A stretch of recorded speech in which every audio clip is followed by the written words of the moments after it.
Lalu terjadilah Perang Dunia Pertama. Terjadilah Perang Dunia Pertama, Khilafah Utsmaniyah termasuk yang terseret dalam perang tersebut. Akhirnya makin hancur Khilafah Utsmaniyah. Lalu apa? Lalu ada yang namanya Liga Bangsa-Bangsa. Kalau sekarang namanya Persatuan Bangsa-Bangsa, PBB, United Nations. Kalau dulu bukan, Liga Bangsa-Bangsa, yaitu League of Nations. Liga Bangsa-Bangsa ini ya memandatkan kepada Inggris. Kami memberikan mandat Liga Bangsa-Bangsa, berarti ada berapa bangsa di situ? Memberikan mandat kepada Inggris untuk mengurus Palestina karena Khilafah Utsmaniyah udah runtuh. Dikasih mandatnya ke siapa? Inggris. Padahal nih, Palestina negara Arab. Seandainya Khilafah Utsmaniyah runtuh, kan bisa dikasih ke Saudi misalnya, contohnya ya.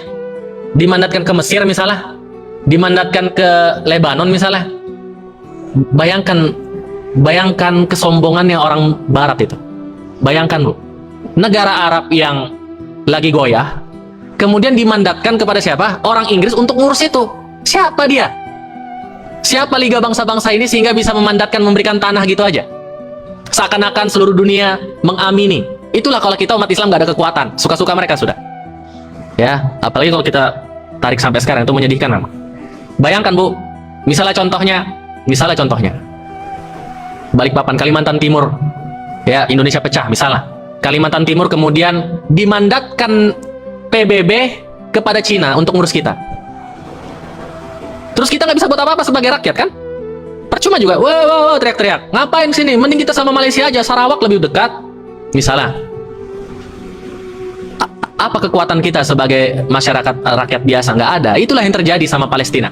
Jadi Liga Bangsa-Bangsa memberikan mandat kepada Inggris untuk ngurus Palestina. Itu tahun 1920. Jadi disebut British Mandate of Palestine. Nah, karena yang ngurus sekarang orang Inggris, tentulah lebih gampang untuk Zionis masuk, ya kan? Akhirnya lama-lama banyaklah imigran dari Yahudi, dari Eropa. Yahudi Eropa migrasi kemana? Ke Palestina. Terbuka sudah jalan mereka. Padahal dari dulu juga terbuka, nggak masalah. Cuma mereka bukan cuma pingin migrasi, pingin menguasai. Ketika sudah migrasi semua ke Palestina, banyak yang migrasi, ya tentu aja diberikan persenjataan. Diberikan persenjataan oleh orang Inggris, oleh negara Inggris diberikan persenjataan. Supaya bisa apa? Supaya bisa berontak dan mendirikan negara sendiri. Akhirnya tahun 1948, Israel atau Yahudi yang sudah banyak itu kemudian berontak kepada pemerintah Palestina. Jadi walaupun di bawah British, tapi mereka punya negara sendiri, namanya negara apa? Palestina. Negaranya negara apa? Palestina. Kalau ibu-ibu pernah lihat di sosial media, sudah ada itu visa tahun 1946, visa tahun 1945, visa untuk masuk negara Palestina. Ada negara Palestina dulu, tapi di bawah kekuasaan siapa? Inggris. Cuma ada negara. Kemudian negara itu ditumbangkan oleh imigran Yahudi yang ada di dalam negeri Palestina dengan persenjataan yang diberikan orang-orang Barat. Pada saat itu terjadilah yang disebut dengan Nakbah. Nakbah itu artinya adalah musibah besar.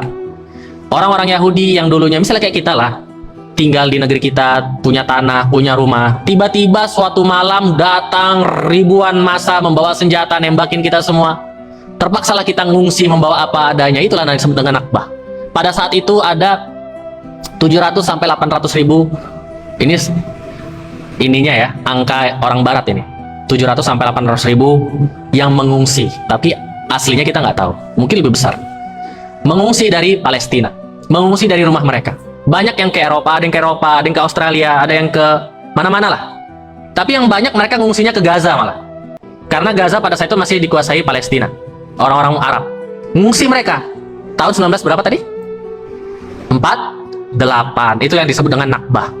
Nah sekarang setelah Nakbah, barulah ada negara Yahudi atau negara Israel secara resmi pada saat itu, yang diakui oleh bangsa-bangsa Barat. Tapi nggak diakui oleh bangsa Muslim, nggak. Tapi diakui sama bangsa Barat. Apakah selesai sampai di situ saja? Apakah puas mereka dengan daerah yang sudah dicaplok di situ? Nggak puas. Mereka mau semuanya dikuasai mereka. Jadi kalau ditanya, apalagi setelah Nakbah 48 itu, banyak perang-perang besar mereka banyak. Ada perang Israel Arab tahun 1966. Disebut perang 5 hari atau perang 6 hari gitulah. Karena cuma 6 hari atau 5 hari. Jadi bangsa Arab bersatu untuk mengalahkan Israel. Tapi kalah bangsa Arab. Ya, kenapa bisa kalah? Pertama, intelijennya Israel itu sudah nyusup di negeri Muslim pada saat itu. Jadi ketika mereka mau perang, sudah tahu di mana tempat pesawat-pesawat tempur Mesir, tahu mereka altutistanya bangsa-bangsa Arab tahu. Jadi ketika mulai perang langsung dibom. Dan tentu saja Israel nggak jalan sendiri ya. Ada sekutunya mereka, yaitu Amerika Serikat. Jadi itulah yang terjadi sampai sekarang. Sampai sekarang orang-orang Yahudi yang ada di Israel, khususnya pemahaman Zionis, yang punya pemahaman Zionis, dan rata-rata sudah pemahaman Zionis, menguasai terus, mencapok terus tanah-tanah orang-orang Palestina.